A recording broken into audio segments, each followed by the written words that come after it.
A push, Is that end of just Reconstruction? between us. Yeah, end of Reconstruction, yes. Average study time 30 minutes. No, third one was bench. No notes Harrison. done. I think I read the book a solid 3 1888 times. race, which I didn't this isn't. I think there should be stricter campaign finance laws because then it's not fair for candidates who are just starting out. Yeah. That's true. Case in point. Because I feel like the wealthier you are, inherently the more likely you are to win, just because campaign relies heavily on finance. Yeah, that's all I have to say. I'm not very educated on this topic. Yeah, That's why I like normally saying it. Yeah. I mean, I'll just agree with you two. Guess I don't know. Yeah, just agreeing with those two. I'm really Can I- uneducated on this. Wait, can I swap for her? Because I actually on the Electoral College I have a lot of Swap. Yeah, Give me Yo, Well, Electoral College I have a lot of stuff on. the. Do you want to sit there or do you want to sit here? Okay. Oh my God! Thank God. Why'd you zoom in so much? No, I zoomed in per person. Oh, okay, okay. Do you want to go then? Should I just go? Yeah. Okay. Electoral College, I think personally, is kind of stupid. Because there is actually a statistic where it is possible, this is actually possible if you win the red states, to win the presidency with 22% of the nation's votes. Yeah, Like- but that never happened. But it could. And the fact that it could happen, the fact that the worst case scenario could happen to give someone the role of the most powerful person essentially on earth is ridiculous. And the fact that people think back to I'm not talking about the candidates, but I'm talking about what happened. In 2016, Trump won Trump won without the popular vote. Bush won his first term without the popular vote. Majority of the country does not support these people, yet they're still winning because they just run the right demographic.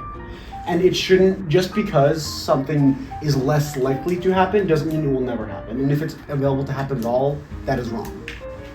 All right, that's my. So, do you insist that if you win the popular vote, you win the election? I mean, kind of. Because doesn't it make sense though? Because if it's the majority, if there's 10 people in the group, I'm just going the smaller side, right? And 6 of the 4 people think that one person would be a better leader, then that's the majority of the people. That's what the majority of the people want. So doesn't that make sense? I would say, but wasn't the whole basis of the Electoral College Slavery. dependent? It really yeah, was no for slave interrupting, states. bro. No interrupting. Well, Also, Ryder hasn't given his date. Yeah. Oh, Oh, right. yeah. I forgot I was we're letting y'all cook. Wait, guys. Do you wanna- Let's let him go. Love the Electoral College. Don't know anything about the companies, but I understand, if more companies or the company pays it, they're more likely to swing towards the companies. But I also realize it's kind of important. Some presidents that, maybe aren't as rich, but are probably going to be a better president, would probably succeed if they got government funding or whatever, donations from companies. Because, our presidents are kind of limited by their financial. Wait, so what was your stance that you agree or disagree with Citizens United? I mostly disagree. Okay. Love the Electoral College, though. I mean, alright, guys. Oh god, I haven't had to crack open my brain. So are we starting on the Electoral College? Are we doing Electoral College first or campaign finance first? It's up to you guys. Wait, Sophia, what do you think about the Electoral College? Because you Honestly- just talked about campaign finance. Well, yeah. I think for Electoral College, I'm not sure. I feel like I'm not educated enough to have a definitive stance on it. But I kind of understand the point that if you have a more populated state, then you should have a bigger volume of the vote. Because if you're equating Rhode Island's vote to the vote of California, that's not necessarily an accurate measure Right, of what yeah. people want. Electoral votes wise, Rhode Island is way more powerful than California. They have less votes statistically, but per person, because there is a specific minimum for votes. I think you can check on this, but I believe Wyoming is the least populated state in the union. Probably. Yeah, they have if you go compared to California's electoral votes per person, and Wyoming has way more power just because there is a minimum. Because you get each one gets 2 senators. Yeah, It's the senators and senators and electorals. Yeah. Yeah. And it's that. Obviously, these people should have a way to but the thing is, with a popular vote system, it wouldn't split up these people by state. and it wouldn't make it so that just because people decide because Wyoming, I believe it has an important like farming agriculture scene. Those people should value, right? Their votes should be counted, but their votes I don't think are more important than the votes of anyone else. And it's like, so why numbers wise are their votes actually more powerful? I think it's a good question. So the United States was created through a union of the states. That's why each state was given the same amount of votes. Because if we were all one connected United States, then there'd be no reason to give states individual rights. Like, let's say, one state has more people, but does that mean that they have more say than like the people that are completely have different ideals, like needs, than the people there? Like, let's say our conditions right now will be completely different from people in Alaska, people in Montana. And just because we have more people, does that mean we get to neglect everything that has to do with Alaska or everything that has to do with Kansas or people that have less votes? Like, they deserve a right. Not to mention that the Constitution was created to stand the test of time. Like, the Electoral College was created with knowing that human nature is corrupt. That's why the Electoral College was created, because it's a slow due process. Because let's say it's just majority vote. Things would get done really quick, right?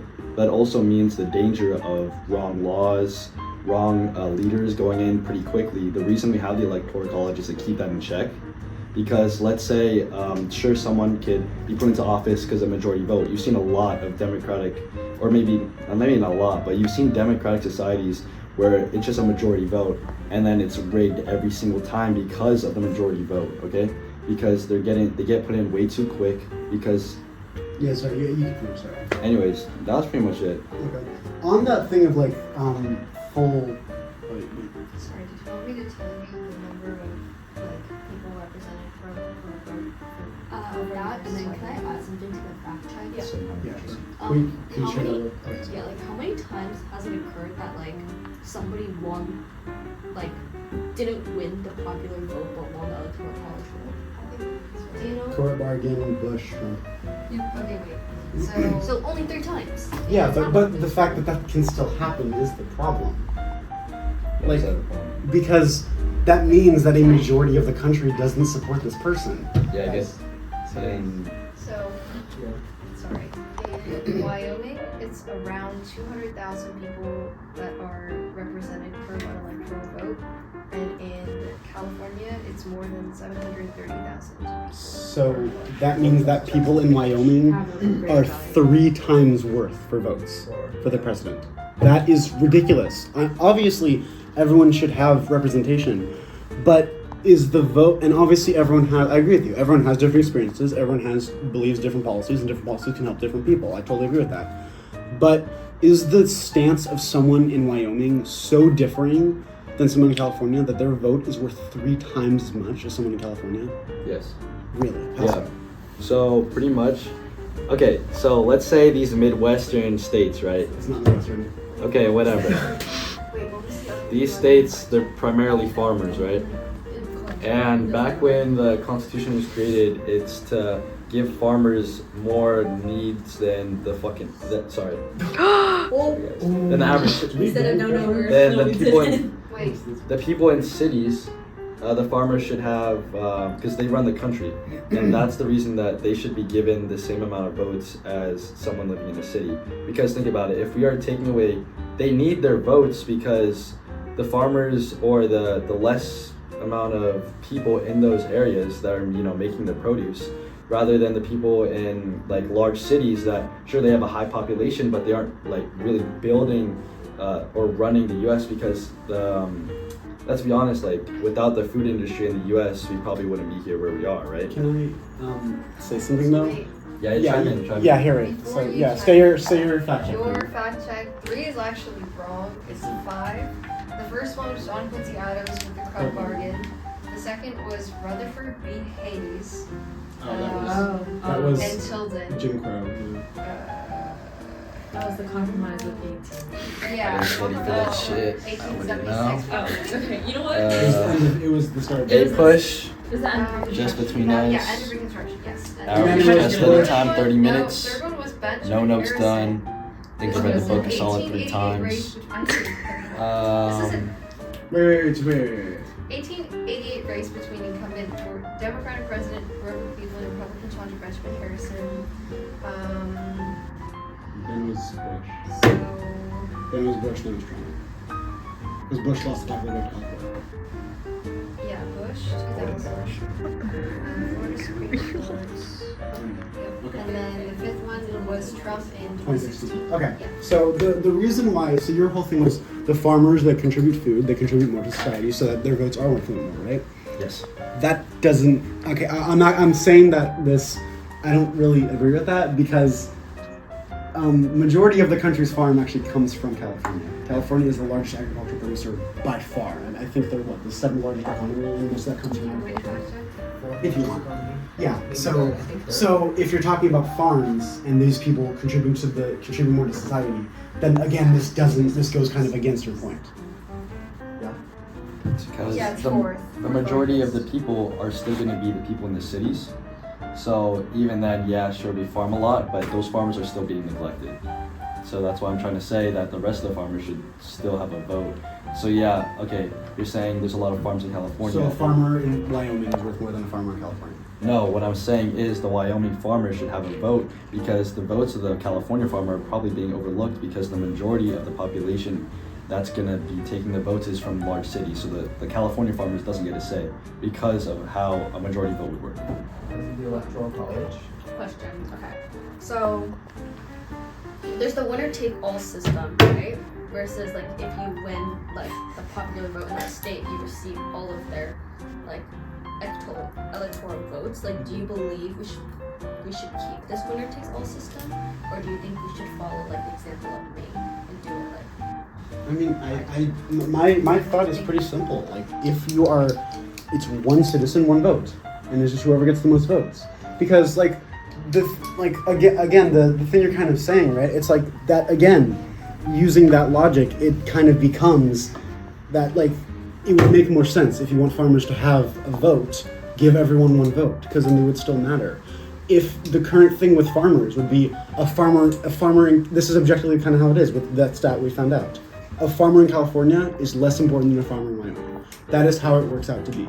So then that goes back to, okay, then how does that work? If farmers are the ones who are important and propagate the economy, because they do. I mean, food is one of the most important, is what keeps us alive, obviously.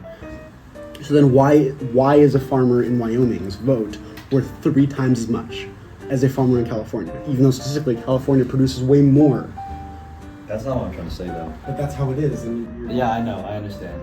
But what I'm trying to say is that the people in the large cities take over rather than, because let's say if we give everyone one vote, the people in the large cities, I think, can you check what's the population that live in large cities compared to the rest?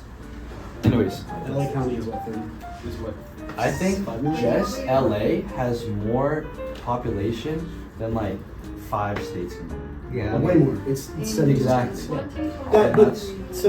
But with that though, the Electoral College hurts that because that makes it that the states that have using that logic, that means that if a state has all these has say California where it's primarily it's city, farmer, city. It's kind of how the states split up, right?